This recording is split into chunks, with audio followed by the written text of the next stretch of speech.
Hello, guys. Welcome back to Christianity Reloaded. Today we are talking about what the Protestants and the Muslims have in common.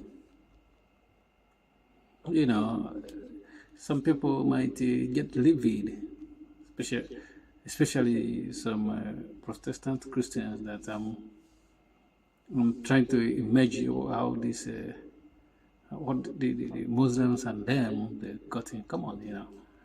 And when I talk about Protestants, I'm not talking about the ancient churches. When I'm talking about Protestant, I'm talking about all the churches that are less than 1,000 years in their history. I mean the one that you can verify. I'm not talking about people that can say something about themselves, but they will not bring any receipt or they cannot back up their claim. So I'm gonna talk about how this what they have in common, the tendency that two of them, these two religion, tend to have in common. You know what I mean? And the first one is that they like to butcher the text, the sacred text. I mean, when I talk about text now, I'm talking about the Bible, and I'm going to talk about the Quran as well. How what these people have in common. So, because when you look at how the Protestants take the Bible, most of them take the Bible as their sole rule of faith, which means that all their belief, they want to drive it from the Bible. If it's not in the Bible, most of them will not accept it. But we're not talking about, how they drive their belief. We're talking about how they butcher text sometimes.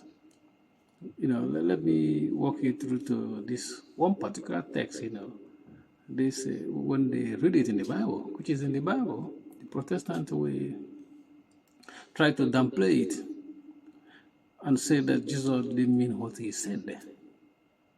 Like when you go to John 6:53, when he said, "Truly, truly, I say to you, unless you eat the flesh of the Son of Man and drink his blood, you have no life in you." When the Protestants read this verse, they try to downplay it, like Jesus doesn't mean literally his flesh, And do you understand? When you read the text, you see that people left because Jesus said this. It's too hard for them to admit, but the Protestant, they butcher the Bible. They try to twist it, interpret it in different ways and say that Jesus didn't mean this. And this is why they don't have Protestant doesn't have a life in them. I'm not talking about individual Protestant before you start to come against me. I'm talking about all the churches, all these denominations they have in Protestantism. None of them will last for 1,000 years. No, their lifespan is probably maybe 200-300 years if they try, and before then they have already transformed and look completely different from the original founders. Their church is always founded by men anyway. But the irony of the stuff is that even if some of them try to stay for 200 years, let's say 300 years maximum, he cannot stress, they cannot, it's going to be a different church altogether in that 300 years. There won't be like a continuity. That's what I meant. Because they don't have life, because when Jesus said, "Truly, truly, if you don't eat his flesh and drink his blood, you have no life." This is the life they don't have. I'm not talking about individual Protestants, And let me circle back to the Muslims, how they butcher their own scripture. They say is the word of Allah, their Quran. If you go to Quran chapter 4:34, where this is about the beating of women. The one bad stuff about this chapter in Quran is that it's so horrible, because Most of them believe, most of the Muslims believe that, Quran is internal. And if something is internal, which means it has always been there, like God, which means God already decreed that you have to beat your wife. And your wife cannot beat you. You know what I mean? This is what we see in Islam always, oppressing women.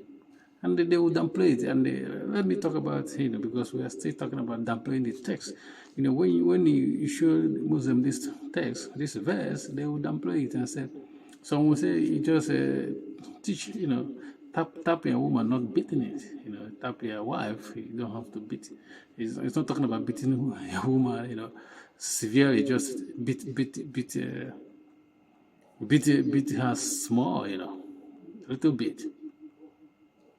But in beating, there's no little bit in beating, it's because you try to express your anger, it can lead to anything. When God is telling men, the Muslim men, they claim God is telling them to beat their woman. God is open their Allah. I'm not talking. I don't think it's God anyway. It's open a Pandora's box. You know what I mean? Because now you are giving the man the right, to do whatever they want to do with their wife, beat them. And tell me why you should even beat your wife if they're Muslim, because you're allowed to marry 4 of them. So if one is not is giving you trouble, why don't you divorce that one and stay with the 3 instead of beating her? But this is what we see, you know what I mean? This is what we see with this man-made religion. Because Muslims, before you know it, they will say, oh, this is Abrahamic. They're always trying to link their religion to Abraham, and they want to link it as monotheist. It's one God. It's like they think that anytime they say one God, people will just, these people, it doesn't make a difference. We don't look at what you say you believe, we look at what you do. That's why we verify whether you are from God or not. So, this is the tendency we see, they downplay the text. Or they misinterpret the text completely. This is what we see with Protestants and the Muslims together. That's why we say that this tendency they have is in common between the Muslims and the Protestants. Thank you for watching. Please don't forget to subscribe to our YouTube channel and remain blessed. Peace.